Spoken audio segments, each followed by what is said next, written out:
What up, everyone, and welcome to The Social Room, where strategic networking meets insightful business conversations. I'm your host, Aiden Snell, and this show is designed to connect you with business leaders, visionaries, and entrepreneurs who are not only crushing it and making waves within their industries, but who might also just share the game that can take you to the next level. In each episode, we'll explore the stories of these business owners and how they're impacting lives. Who knows? You might just find your next big opportunity right here on this episode. So sit back, tune in, and let's get social. All right, family, today we are joined by the one and only Jayce Banks, founder of BFX Society. Jayce, how you doing today, brother? I'm doing good, aside from the fact that I got stuck in the elevator coming here today. That's kind of wild, but hey, that was the very first time I got stuck inside the elevator, so. Bro, how was your experience? Not a good experience, bro. Like, honestly, I was really contemplating on if I really wanted to continue this podcast today. And I was like, yo, the day started off a little bit bad, but then I guess I had to remember, just because one moment of badness doesn't mean that's going to define your whole entire day. So Absolutely. I say, let's get it done. Yeah, bro. You know, it's funny because in my life, I find when there's areas in my life or situations where there's a lot of resistance, it usually means on the other side of whatever I'm is going down is greatness, bro. Yeah. Like anytime I'm doing something or right before the level up, or right before the big payoff, the reward, there's always resistance, bro. Yeah. So that's just something that I see consistent in my life. So that means this podcast about to be something great for sure. Of course, man. Of course. Let's see what happens. Yes, sir. Awesome, Jayce. Well, bro, the way I like to start these off is I ask you 5 power questions, and I want you to just give me your best answers, no pressure. You ready? All right, perfect. All right. First question, Jayce. What's the number one thing that you feel like you've learned from failure? Number one thing that I think I learned from failure? That's a good question. I think from every failure, I think it's an absolute lesson. I don't think that it actually makes you stray away from the goal that you actually want to do. It's just a matter of okay, hey, I need to move smarter, and how do I correct it? When it comes to failure, people look at failure as, oh, I guess this isn't for me type of situation. And towards me, I'm resilient. So even though things may not be looking the way that I want it to look, or it may not be exactly how I want it to be at a point in time, everything comes together. It works itself out at the end of the day. So even if it's a failure here now, doesn't mean that's going to be a failure forever. So that's how I look at it. That's good, bro. I love that. If you had to start over, Jayce, what would be the first thing that you would do differently? If I had to start over, man, I think I would probably listen to my parents more, listen to my mentors more. If I had to start over, okay, I had no knowledge, but I had a little glimpse or something, I would be more keen to listening and implementing what I listened. That's a good one.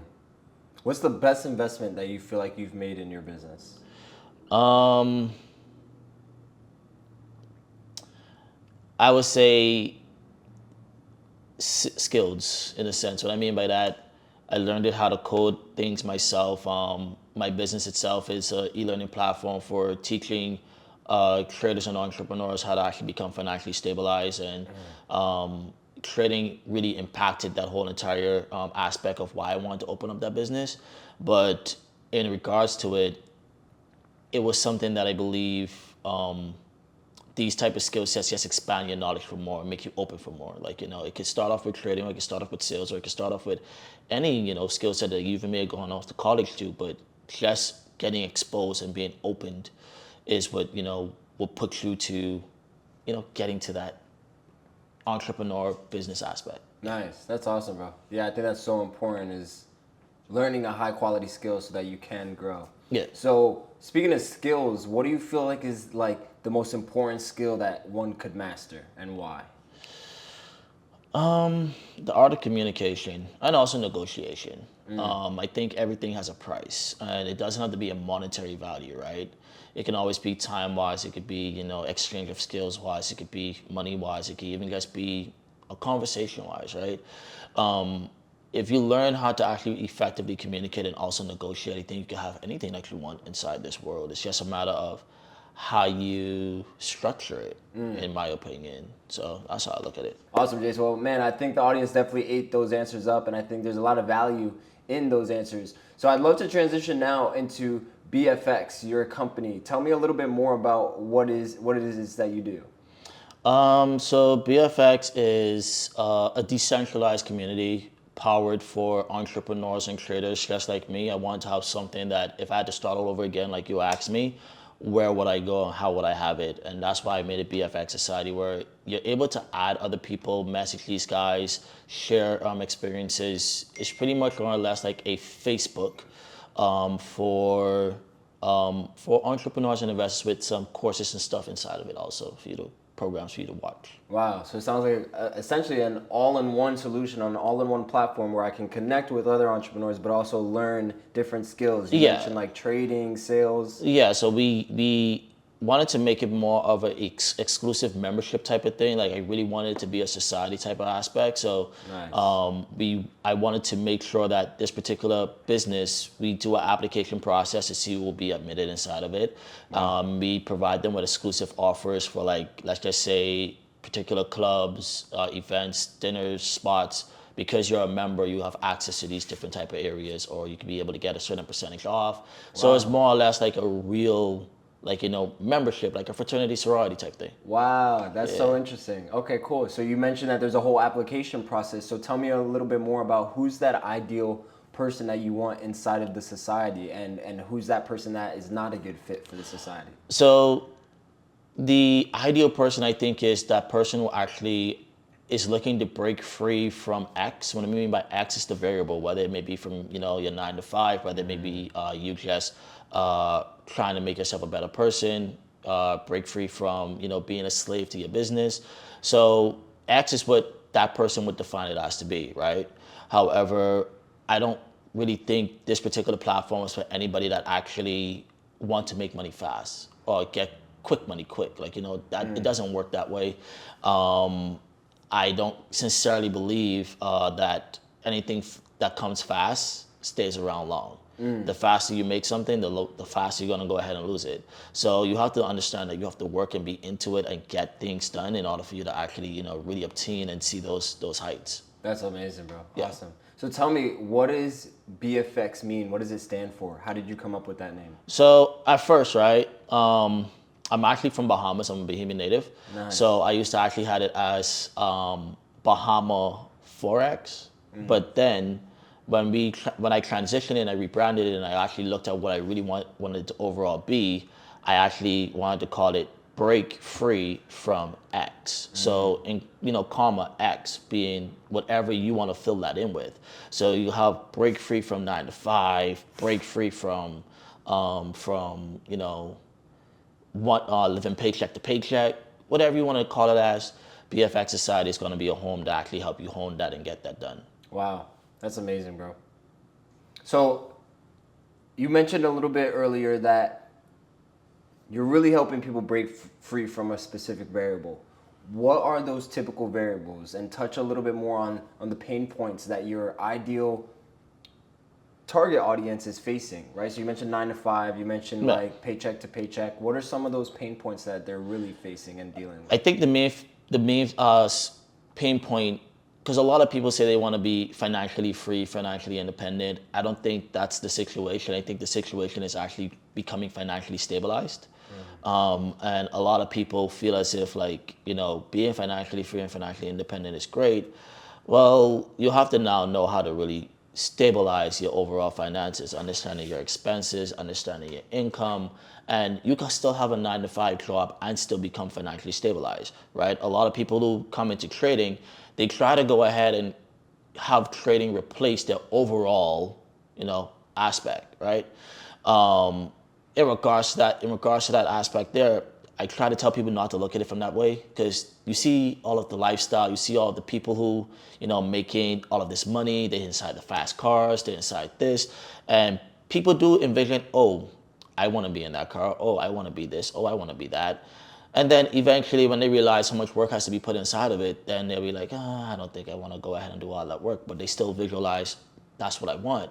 So they compare themselves to others, but I truthfully believe that, once you're able to know where you are and effectively work on where you are and put in that time, you're gonna eventually get there. Like even with trading, I don't try to sell a dream of, oh, you can make a lot of money fast. You could go ahead and make $1,000 in a day, 2 days, or whatever. Yes, it is doable. Yes, even I myself have done it, but you have to understand that you have to put hours of time inside of it to perfect that skill craft.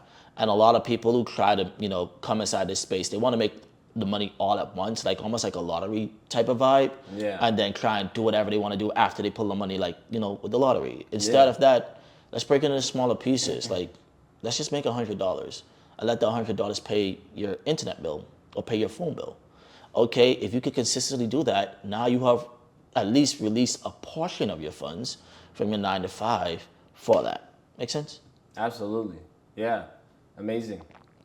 So what would you say to that person who wants to get rich quick, or that person who's trying to break free from a variable, but they're ignoring this pain, they're ignoring this problem? What would you say to that person who understands like they need to break free from their 9 to 5 or their paycheck to paycheck? They need to become financially stable, but they're just ignoring the fact and just going on life, on an autopilot type of mentality. What would you say? So I think they need to really take a step back and ask themselves what's the rush, because a lot of people do feel as if they have a lot of problems and they got to deal with this and they got to deal with that. And my uncle once told me once before, he was like, hey, it don't make no sense trying to stress to solve a problem that cannot be solved today. Like, if it's not going to be solved immediately right now, why are you like literally stressing and, starving yourself and crying because it's nothing that you can do at this current moment. What you can do is you can work towards it and get it done, but it's just going to take you a longer time. And I feel as if, like, for those people who are trying to get rich quick because of their circumstances, is their circumstances really bad, right? Like, I think sometimes you need to really look back from your past experience to where you are now, and you probably been inside problems that you thought was really bad. And you was like, I don't know how I'm going to get past this, but eventually you did. The exact same thing in your present. You may not know exactly how you're going to get past this, but you're going to go past it, but just make sure that you don't try and rush your decisions or try and resolve it as quickly as possible. That's just my opinion. That's good, man. That's really good. Amazing. Well, Jayce, tell me about like some clients that you've been able to impact, that you've been able to transform through BFX. I've been doing this for like about the last 4 years. I had like my own personal mentorship program that I was doing, and I onboarded people into BFX Society. So I had a particular kid. He was averaging out about maybe between $7,000 to $9,000 a month. He was living inside the Bahamas.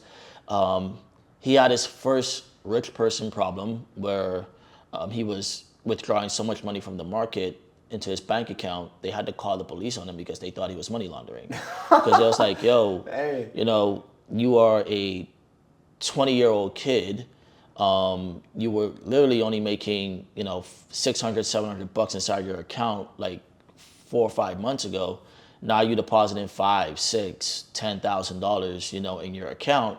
Where's this money coming from? And he had to literally go inside his phone and show them, hey, this is the broker I use. Wow. This is that. Here is it, and all that. In order for them to release his funds, because they were like, hey, the jump was so high that they just couldn't, know. I had a person by the name of Samantha early on. She actually started off with $100, and me and her was actually working one-on-one, and we, worked one-on-one for like literally 6 months. And she actually turned out $100 into $10,000 and paid her medical bills to do a surgery in Cuba. And I think that was really a cool thing to actually go ahead and have done in terms of trading and what it can actually be and do. Even just the other day, I guess had someone send me a message and they turned $400 into $3,900 around there in one trading day for themselves. So I think the thing is, for me, is I really like seeing people succeed, but I also like seeing people really understand the skill set. It's not really, to me, about the money. It's about, hey, do you really have the knowledge of what it is that you're doing? Growing up, I remember standing around these guys, and I always wanted to try and sound intelligent, but I don't really know exactly what it is that they're talking about, right? I may have like a surface level, but not like a full comprehension. So I'm like, just treading water as much as I can, but I can't really like swim inside the conversations that they're having. I feel as if when it comes to trading, I want to make sure everybody who decides to learn trading or learn this particular skill set, they can swim in that water instead of just treading and trying to just, if a conversation come along, they can actually really have an engaging conversation going back and forth, having a nice friendly debate. That's amazing, bro. It's amazing to see that you've built something that's actually genuinely providing people results, right? Yeah. From that person who, I love how you mentioned his first rich people problem. Cops came knocking on his door, held his Actually, funds. they came to the bank. So he went to the bank to withdraw money, and they was like, "Oh, something's wrong with the account. Like, hold on for a second." And then before you know it, the police arrived, and Wow. they was like, They set him up. yeah, it's like, we see some suspicions that we're not sure about. These do not like we want to know where the source of funds coming from. Right? Yeah, that's wild. That's what happened there. Wow, incredible. That's insane. I can only imagine being in a situation like that. What a story that he has to share with his family. For sure. He's a young kid, but he actually is doing really good work. Like, I think he now is working on getting his duplex. He got like a few cars, and he's well ahead of his time. That's amazing, bro. That's amazing. And it's like I said, it's just amazing that you're able to provide that opportunity to people, and that you were once that kid who was like wondering, what is it that I need to do? How can I engage myself in these conversations with high-level people? And so you're qualified to be able to teach people, and you're clearly seeing success with your students. I mean, for me, my background, I was never like a trust fund kid or a rich kid or whatever. Like, I was working a 9 to 5, and living inside the Bahamas. The average minimum wage was $5.25 an hour. So wow. I was probably only making like $200 to $250 a week. And I used to catch bus. I used to walk. I used to have car problems. Like, I am not like, these things were handed to me. No, I had to work my way up, and I'm still continuing to work my way now. Like, I'm not the most perfect dude. I'm not like, the he have it all together, guy. Like, no, I'm still working on becoming better and better and better every day. I'm not gonna portray a aspect of, I'm that guy and I, got all my shit together and all that type of stuff. Like, no, I'm still learning more about myself. I still experience failures. I still, have businesses that sometimes crash and burn and, throw one away. Like, I literally had to throw a business away, like, last week, because it's like, okay, hey, I don't think I'm going to be able to deal with that. And I feel as if my message that I think people should understand too is you should fail faster. You should, go there, try it, and if you don't like it, move on. Like, I think if you have that baby-like curiosity, like, ooh, I see this sour candy. You don't know if it's sour or not, but you put it inside your mind, it makes your mouth really like tight up. You're like, yeah, I don't want that anymore. I tried it, I didn't like it. Like, and I feel as if that comes in terms of entrepreneurship in any form of business, right?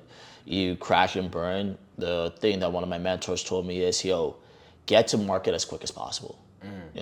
It don't have to be the most perfect. It don't have to be all the bells and whistles. Just have the minimal viable product.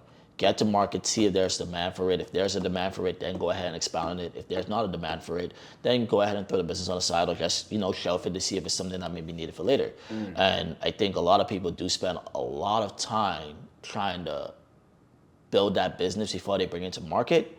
Whereas like, hey, you can't have everything that you need for the business, just run it and then build upon it, because it's not going to always be perfect. And that's how you have to look at it. Nice, man. I love that. So valuable.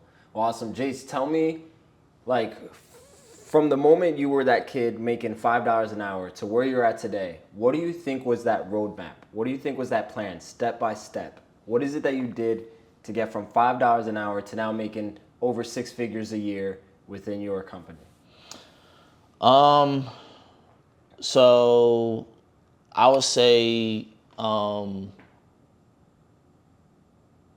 with my background with, my parents and stuff, my mom was sick and stuff like that, I was always an entrepreneur kid. Like, at 12, I had my first job packing, so I made my first $50 in a day, and that was really like a large lump sum of money, like $50 in a day, and I showed my mom. My mom took it because she needed to pay bills, and I was mad, but I was like, okay, cool. But I think the roadmap was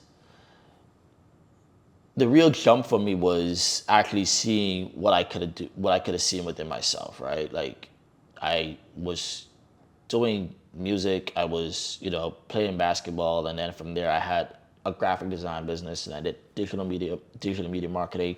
Then I did website development. Then I went into trading, and then everything continued to expand on. It was at one point where I was actually working at this job. I was working at YSL actually. They say I have one inside the Bahamas, and it was COVID came around, and I really dug deep into trading during the whole entire time while we were locked down. Then immediately after we got off of lockdown, I went back to work, and I was trading at work too. So I couldn't really hold my phone, but I used to always go back to the break room to see how things are working, looking, and all that type of stuff. So like 2 or 3 days right after I went to work, I had a little medical condition, and the doctor told me, yo, you gotta be off of work for 2 weeks. And I was like, yo, what you talking about? He's like, yeah, you can't go to work right now. And I was like, okay, bet. And while I was inside the doctor's room, I had like a little $100 account. And when I left the doctor's room, I made over $650. And that was like literally my weekly paycheck that I would have made, plus on the sales commission side too, not just the base plus sales. Wow. And I was like, you know what, man? I told my one of my buddies at the time, I was like, bro, I don't think I'm actually going back to work anymore. Like this probably my last 2 weeks here, because like, if I just made $600, which is my weekly paycheck in a day, yeah, I don't think I'm gonna go ahead and go back to work anymore. Like that's just not what I'm gonna go ahead and do. Why would you? Yeah, and just to go ahead and just clarify too, BFX Society has been around for like 2 years, right? And I don't like to be something that I'm not. So I would want to just correct something. BFX Society has not hit 6 figures a year as yet. We're still inside the 5-figure mark, but okay. RS96 Ventures, which is the conglomerate, yeah, the portfolio is well over 6. Nice. Okay. Yeah. Awesome. So that's amazing. Being from just working at your 9-to-5 job, making like really crap money, to now where you're at, it was really just a matter of looking inwards, realizing the things that you do have and the things that you don't have, and just trying new opportunities, right? Yeah. Up to the point where you're like, holy crap, I just made a crap ton of money trading Forex. Yeah. Like this is what I want to go all in on. Yeah. And then you got to the point where now you're teaching other people that those same skill sets so that they can have that same breakthrough. Yeah. That's amazing, bro. Well, Jayce, how can people work with you? Where can they find you? You can find me on Instagram at Jayce Banks on Instagram.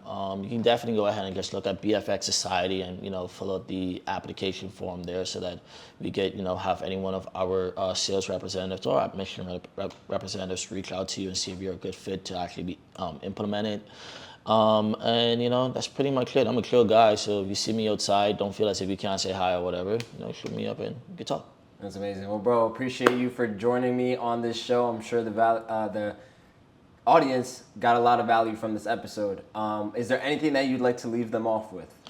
The only thing I actually want to say to you guys is don't be afraid to be you. Even if the version of you is not who you are right now, continue to work to that. But at the end of the day, it's always you versus you. You're the only one that's going to make this work inside your life. Whether you like it or not, you can't depend on nobody. You can't rely on nobody. So you guys got to keep on leveling up on your own. Let's go. Awesome, Yeah. man. Well, you guys, you heard it yourself from the man himself. Give him a follow. Check him out. And if you are somebody that is interested in joining BFX, definitely check out his work. Check out his socials. Reach out. I'm sure he'd love to have you fill out that application process. Thank you guys so much for joining this episode. We'll catch you in the next one. And that is a wrap on this episode of The Social Room. I hope you found some great insights and maybe even some potential opportunities and ideas. Remember, the connections you make today could be the game changers of tomorrow. If you're interested in continuing the conversation or exploring potential partnerships, don't hesitate to reach out.